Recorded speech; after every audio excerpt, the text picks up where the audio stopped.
कोई आता है, चुपके से काम करता है और फिर परिणाम बदलकर चला जाता है। महाराष्ट्र, हरियाणा के बाद प्रचंड बहुमत से दिल्ली में बीजेपी की जीत के पीछे यूं तो कई कारण हैं, लेकिन इन राज्यों के चुनाव में संघ और भाजपा के बीच गजब तालमेल देखने को मिला। दोनों संगठनों के रिश्तों का जो रसायन देखने को मिला वो अद्भुत रहा, गजब की केमिस्ट्री रही। इस केमिस्ट्री ने करिश्माई जीत की नींव रखी। दिल्ली में भाजपा ने जहां रैलियों से आक्रामक प्रचार से माहौल बनाया, तो संघ ने जमीन पर रहकर पहली दफा 2 लाख ड्राइंग रूम मीटिंगों से बाजी पलटकर रख दी। भाजपा से लड़ने वाले दलों के पास भी नारे लगाने वाला काडर है, चुनाव प्रबंधन करने वाले बड़े बड़े रणनीतिकार उनके पास भी हैं। वो सारे संसाधन है जो चुनाव जीतने के लिए जरूरी होते हैं। लेकिन भाजपा के पास संघ के रूप में ऐसी अदृश्य शक्ति है जो जिस चुनाव में जुटती है तो पलड़ा भारी कर देती है। ऐसा नहीं है कि संघ वाले गली मोहल्ले में घूम घूम कर भाजपा के पक्ष में नारे लगाते हैं, न भाजपा के बूथ पर बस्ता लगाते मिलेंगे चुनाव के दिन, और न ही खुलकर भाजपा के कैंडिडेट को वोट देने की अपील ही करते हैं। फिर भी वो ऐसी बैटिंग करते हैं, ऐसी विसात बिछाते हैं कि भाजपा को चुनावों में दूसरे दलों से बढ़त हासिल हो जाती है। आज हम बात करेंगे कि संघ की छोटी छोटी कोशिशों से कैसे चुनाव में बड़ा फर्क पड़ता है, जिससे भाजपा को काफी लाभ होता है। बागियों और नाराज नेताओं के लिए मनाने वाले ऐसे नेताओं और कार्यकर्ताओं की लिस्ट संघ ने तैयार की, उनको मोर्चे पे लगाया। इस तरीके का जो फार्मूला था वो महाराष्ट्र और हरियाणा में भी कुछ इसी तरीके से संघ ने किया था। एक लिस्ट बनाई कि हर विधानसभा क्षेत्र में ऐसे कौन कौन से प्रभावी नेता और कार्यकर्ता हैं जो किन्हीं कारणों से असंतुष्ट चल रहे हैं। यह भी सूत्रों से पता किया कि नाराज नेताओं के किन से अच्छे रिश्ते हैं। कोई टिकट कटने से नाराज रहा था तो कोई उपेक्षा से। फिर एक लिस्ट यह भी बनाई कि अमुक व्यक्ति को मनाने कौन जाएगा। उदाहरण के तौर पर मिस्टर ए नाराज हैं, तो इनके किस व्यक्ति से अच्छे रिश्ते हैं पार्टी में, किस प्रचारक से इनके अच्छे रिश्ते हैं। तो फिर उसकी एक लिस्ट बनाई और फिर संबंधित के घर उसको मनाने भेजा। इसका बड़ा असर देखने को मिला। भाजपा में बूथ, मंडल से लेकर के विधानसभा और जिला और प्रदेश स्तर पर पार्टी को पूरी तरीके से एकजुट किया। नई और पुरानी पीढ़ी के कार्यकर्ताओं के बीच भी तालमेल पर जोर दिया। दूसरा सबसे बड़ा जो मिशन था संघ का, कमजोर सीटों और बूथों को मजबूत बनाना। संघ ने 2 तरह से कार्य किया इसमें, एक मतदाताओं की कैटेगरी बनाई और एक सीटों की कैटेगरी बनाई। संघ ने दिल्ली में 3 तरह के मतदाताओं की लिस्ट बनाई। एक कैटेगरी में भाजपा के कोर वोटर रखे गए, जहां पर ज्यादा मेहनत करने की जरूरत नहीं है, वो लोग तो खुद ही वोट देंगे। बी में उन्हें रखा गया जो भाजपा को वोट देते हैं लेकिन कई बार नाराजगी या भ्रम का शिकार होकर के वो दूसरी तरफ चले जाते हैं। सी कैटेगरी में उन मतदाताओं की लिस्ट बनाई गई जो कभी पक्के वोटर नहीं रहे। संघ ने इन मतदाताओं तक पहुंचने में विशेष भूमिका तैयार की। इसके अलावा सीटों की भी 4 तरह की कैटेगरी बनाई गई। एक कैटेगरी में सेफ सीटों को रखा गया जहां ज्यादा जोर लगाने की जरूरत नहीं रही। बी कैटेगरी में उन सीटों को रखा गया जहां जो सीट कंफर्म तो नहीं है लेकिन भाजपा को जहां थोड़ी बढ़त। सी जोन में ऐसी सीटें शामिल की गई जिसे बीजेपी पहले जीत चुकी है लेकिन हालिया 2-3 चुनाव में हारती रही है। और डी यानी रेड जोन वाली सीटें, इसमें ऐसी सीटें रखी गई जो भाजपा कभी नहीं जीत पाई या कभी जीती है लेकिन लगातार कई चुनावों से हारती रही। इसके अलावा दिल्ली में संघ ने जो रिजर्व कोटे की सीटें हैं, करीब 12 सीटें हैं। इसके अलावा दलित मतदाता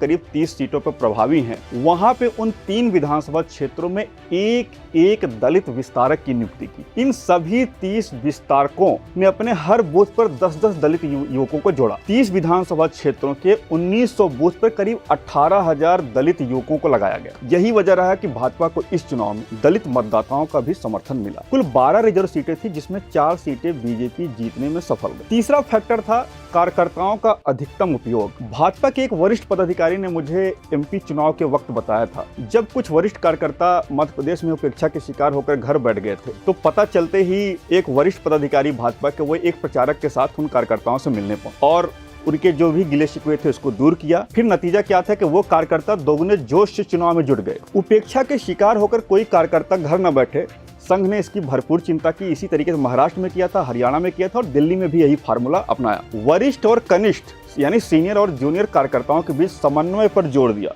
चूंकि राजनीति में ऊर्जावान कार्यकर्ताओं की जरूरत होती है तो भाजपा में सेकेंड लाइन जनरेशन को काफी प्रमोट किया जा रहा है। कार्यकर्ताओं के लिए तो उम्र के पैमाने नहीं है लेकिन पदाधिकारियों के लिए उम्र के पैमाने गढ़े गए हैं कि इस उम्र का व्यक्ति जिला अध्यक्ष होगा, मंडल अध्यक्ष होगा, ऐसे होगा। इससे होता क्या है कि उम्र के बंधन के कारण व्यवस्था या जिम्मेदारी से हटते ही पदाधिकारी खुद को साइडलाइन मानने लगते हैं अगर पार्टी उनको नहीं पूछती है। नए कार्यकर्ताओं की पूछ बढ़ने से पुराने कार्यकर्ता घर बैठ जाते हैं, जबकि उनके अनुभव और पकड़ की पार्टी को बहुत आवश्यकता होती है। ऐसे में संघ ने मध्य प्रदेश चुनाव के समय जो ये फार्मूला बनाया गया था। दिल्ली चुनाव, इससे पहले महाराष्ट्र और हरियाणा चुनाव की तरह दिल्ली में भी उस व्यवस्था को अपनाया गया। कोई न कोई सारे कार्यकर्ताओं को जिम्मेदारी दी गई जिससे वो इंगेज रहें, वो घर न बैठने पाए। और संघ को पता था कि जिस तरीके से लोकसभा चुनाव में 400 पार के नारे और विभिन्न कारणों से कार्यकर्ता रेस्ट जोन में चले गए, सबको लग रहा था पार्टी तो जीत ही रही है। उससे सबक लेते हुए संघ ने दिल्ली चुनाव में कोई कोर कसर नहीं छोड़ी। चौथा फैक्टर था कि एक विमर्श खड़ा किया गया दिल्ली में कि भाजपा की जरूरत क्यों है। इस विमर्श के जरिए कंफ्यूज मतदाता जो असमंजस के शिकार थे उनको भी वोट के लिए तैयार किया गया। आरएसएस कार्यकर्ताओं ने छोटी छोटी बैठकों में लोकल मुद्दों पर जनता के साथ खूब चर्चा की। ड्राइंग रूम बैठकों में भाजपा के और दूसरे दलों के मॉडल पर चर्चा की। डबल इंजन सरकार के फायदे क्या होते हैं ये गिनाए गए। दिल्ली में इंफ्रास्ट्रक्चर की हालत क्या है, कैसी दिल्ली होनी चाहिए, इसको किस दल का क्या रोड मैप है, और संबंधित दल ने अपनी सरकारों में कहा कितने वादे पूरे किए हैं।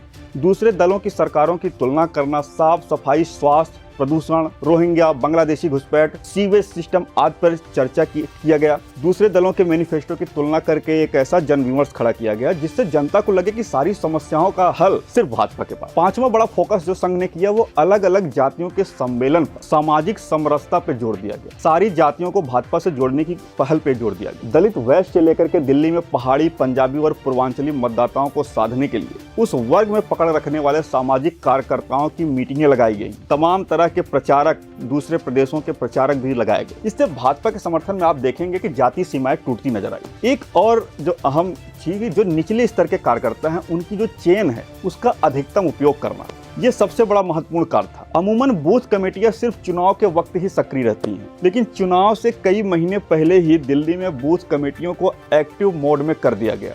हर कमेटी को एक साल पहले कुछ न कुछ काम उन्हें सौंपा गया। हर बूथ पर विरोधी मतदाताओं तक पहुंच बनाना, उन्हें कन्विंस करना, महिलाओं और खास तौर से फर्स्ट टाइम वोटर से संवाद करना, भाजपा क्यों जरूरी है दिल्ली के लिए ये उन्हें बताना, ये सब चीजें की गई। और सबसे महत्वपूर्ण बात आमतौर पे होता है ये है कि कई बार चुनाव में जो भाजपा का वोटर है वो घरों से निकलता नहीं। लोकसभा चुनाव में भी इसकी कीमत चुकानी पड़ेगी, तो दरवाजे खटखटाकर वोट निकालने की चिंता भी संघ ने की। मतदान के दिन कितने वोट पड़ रहे हैं, वोटर लिस्ट लेके बैठे रहते थे संघ के कार्यकर्ता और देखते थे कि इस मोहल्ले में कितने घरों के लोग निकल चुके हैं जो हमारे वोटर हैं, और जो भाजपा के वोटर हैं कितने निकल चुके हैं, कितने नहीं है। जो लोग वोट नहीं देते थे उनके घर जा करके एक कार्यकर्ता को भेजना और उसको अगर वाहन की जरूरत है उसको वाहन दिलवाना और वहां पे बूथ तक ले जाना। तो ये सब चिंताएं संघ ने की। और सबसे अहम बात, पहली बार अमूमन संघ छोटी छोटी बैठकें हर चुनाव में करता था, लेकिन पहली बार दिल्ली में ड्राइंग रूम मीटिंगों के कॉन्सेप्ट पर संघ ने काम किया। संघ की सबसे बड़ी मजबूती है व्यक्तिगत संपर्क। ये ऐसा संगठन है जो व्यक्तिगत संपर्क से आत्मीयता बढ़ाता है, एक दूसरे को जोड़ने में यकीन रखता है। प्रचारकों का जो गुण होता है वही विचार परिवार के लोगों या स्वयंसेवकों के घर भोजन पे जाके परिवार से मिलते हैं, उनके सुख दुख से जुड़ते हैं, देश समाज की घटनाओं पे चर्चा भी करते हैं। तो संघ ने दिल्ली में 2 लाख ड्राइंग रूम बैठकें की। ये ड्राइंग रूम बैठकें ऐसी थी जिसमें पास पड़ोस के 10 से 20 लोगों को बुला करके चर्चा की गई। मान लीजिए किसी के घर गए और 2-4 घर वालों को जुटा लिया और वहां पे चर्चा करने लगे। लोगों को दिल्ली की समस्याओं के बारे में पूछा गया, फिर बताया गया कि किस पार्टी का क्या विजन है। इसके अलावा संघ ने दिल्ली में 5 लाख घरों में डोर टू डोर जनसंपर्क करने की भी रणनीति बनाई। दिल्ली में 13,000 से अधिक बूथ रहे, हर बूथ क्षेत्र में इस तरह से 10 से 15 बैठकें आयोजित हुई। संघ ने अपने सभी 36 सहयोगी संगठनों को इस मोर्चे पर लगा रखा था। आपको पता ही है कि संघ के करीब 36 यानी 3 दर्जन से अधिक सहयोगी संगठन हैं जिनको अनुषांगिक संगठन बोला जाता है। इसमें विश्व हिंदू परिषद हो गया, बजरंग दल हो गया, सेवा भारती, उद्योग भारती, विद्या भारती, मजदूर संघ, किसान संघ, अखिल भारतीय विद्यार्थी परिषद, राष्ट्र सेविका समिति, दुर्गा शक्ति आदि संगठन है। जो संगठन जिस सेक्टर पे काम करता था वहाँ की जिम्मेदारी दी गई। जैसे मजदूर संघ मजदूरों के बीच में काम करता है, सेवा भारती सर्विस सेक्टर में काम करता है, अखिल भारतीय विद्यार्थी परिषद युवाओं में कार्य करता है, उद्योग भारती जो उद्योग धंधे से जुड़े लोग हैं उनके बीच में काम करता था। तो सभी जो भी संघ के संगठन थे उनको उस सेक्टर के लोगों से मिल करके भाजपा के पक्ष में माहौल बनाने की जिम्मेदारी दी गई। इसके अलावा एक और महत्वपूर्ण काम संघ ने किया कि फीडबैक पर रियल टाइम एक्शन। किसी विधानसभा या इलाके में अगर कोई समस्या खड़ी हो रही है और किसी क्षेत्रीय पदाधिकारी या कार्यकर्ता ने फीडबैक दिया तो उसी के सामने जिम्मेदार नेता को फोन करके पे कार्रवाई कराना, जिससे आम कार्यकर्ताओं की लगा कि भाई उनकी जो शिकायतें हैं उस पर समय रहते कार्रवाई होती है, और न केवल कार्रवाई होती है बल्कि समस्या का हमेशा के लिए निदान भी होता है।